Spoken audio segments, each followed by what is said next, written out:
So we keep talking about homework 1. This is question 11 to question 15. Question 11. If all of the opportunities to make someone better off without making someone else worse off have been exploited, an economy is, we say, efficient. This is basically the definition. Economy is efficient if it takes all opportunities to make some people better off without making other people worse off. Okay, some people get better off, but it doesn't hurt other people. That's the definition. And equitable may not be the case. Okay, in that situation, inefficient, it is efficient. So if it is inefficient, okay, then it means some opportunity to make someone better off have not been exploited. All right, there are opportunities to make somebody happier in the economy without making someone else unhappy. All right, then if there's some opportunity exists in that economy, the economy is not efficient yet. Right? For the economy to be efficient, all these kind of opportunities to make everybody happier, or at least some people happier and some people just indifferent, then all those kind of opportunities have been exploited, then the economy is efficient. Marginally optimal, we will know what does that mean later on, but that's not the idea here. Okay. Question 12. The trade-off between equity and efficiency occurs because what? Why there is a trade-off between equity and efficiency? I put in a lot of notes about the trade-off. Okay. Especially you want to learn a little bit more about these examples. It shows you highly equitable society. People are equally poor. Nobody have incentive to do anything because what you produce will be divided equally among all other people. So everybody wait on somebody else to do something. That's the idea. Okay. So the reason why sometimes equity and efficiency are at odds is because you can pursue equity and then you may lose efficiency, right? Or sometimes you pursue efficiency and you give up equity, and that often happens, right? People sort of complain about that, but what we are looking at least the one thing is, right, you do the equity thing, allocating resources fairly, and then you get inefficiency. Now, think about A, the efficient allocation of resources is bad for business and industry. That is not true. We need efficient allocation. It's good for business and industry. Again, we will see, right, later in the course why that is the case. And then C, everyone must pay more tax to ensure equity. This one is debatable. It's just kind of one opinion. It's not a reason. Okay, you can agree with that, but it's not the reason why there's a trade-off between equity and efficiency. Okay, and D, let's look at the last choice. Efficiency is politically unpopular. That may also be true.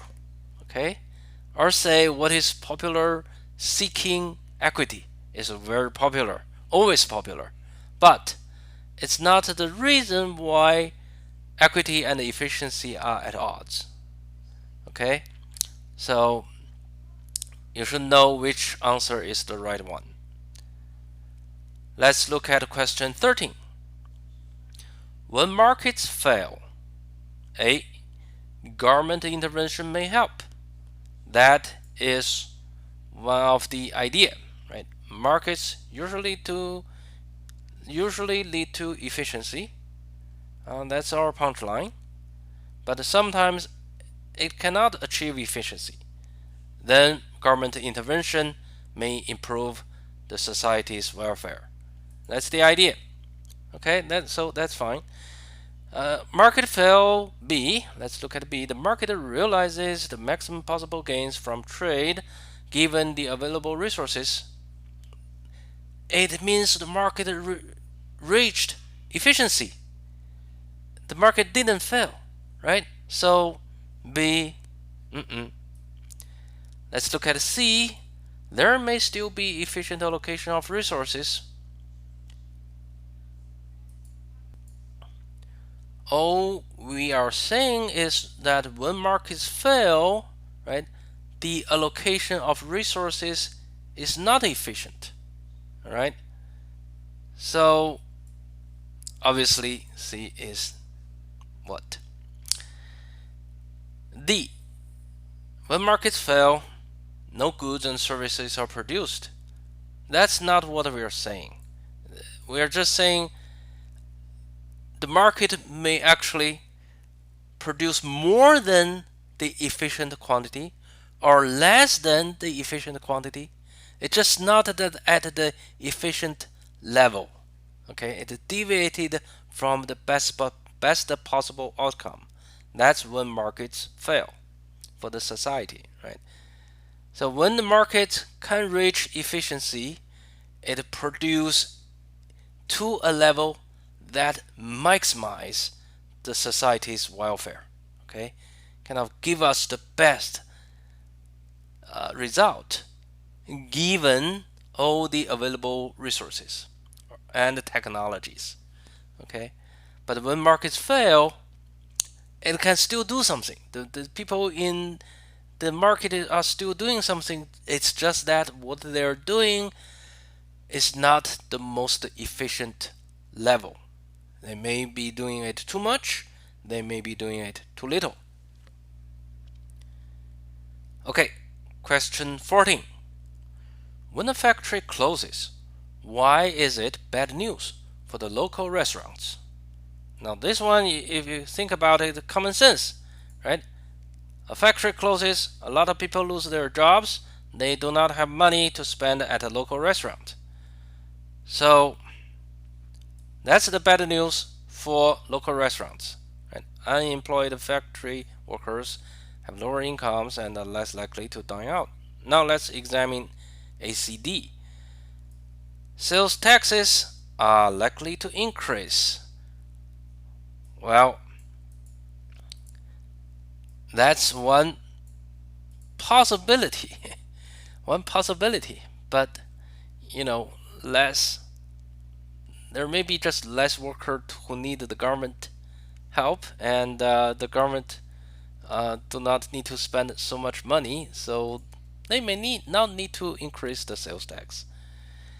C. Unemployed factory workers are eligible for government unemployment benefits, but they got unemployment benefits. It's not directly, at least not directly, related to local restaurants. They can take the benefits and go to other places to seek new jobs, right, and get more income. They may not stay at local. D. The opportunity cost of dining out has fallen. There is the possibility to think about that, but this is not the principle we're talking about. Okay, the principle we are talking about is one of the principle for macroeconomics. One person's spending is another person's income. Now let's think about it. Yes, one way you can think about it is that you're dining out, right? You don't have a job at a factory, so what can you spend your time on, right? You spend your time used to make maybe $20 an hour. Now there's no such money coming in, so your opportunity cost, right, to spend time at a restaurant is kind of low. That can be true. But at the same time, these workers are potential customers for the local restaurants. They don't have money either. So that's the real problem, right? So that is why D is not the right one. 15. Another macro principle. Okay? Another macro principle.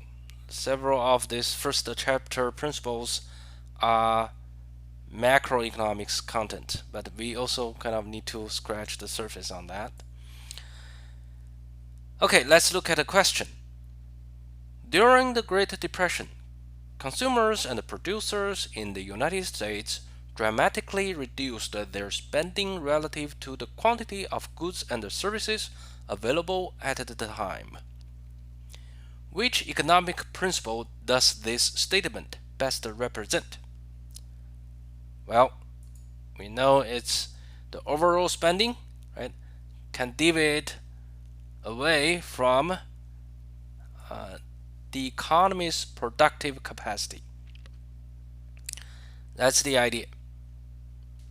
Right.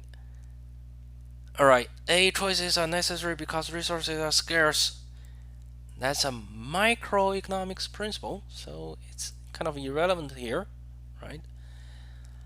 B, when markets don't achieve efficiency, government intervention can improve society's welfare. Again, a micro principle doesn't really relate to this situation.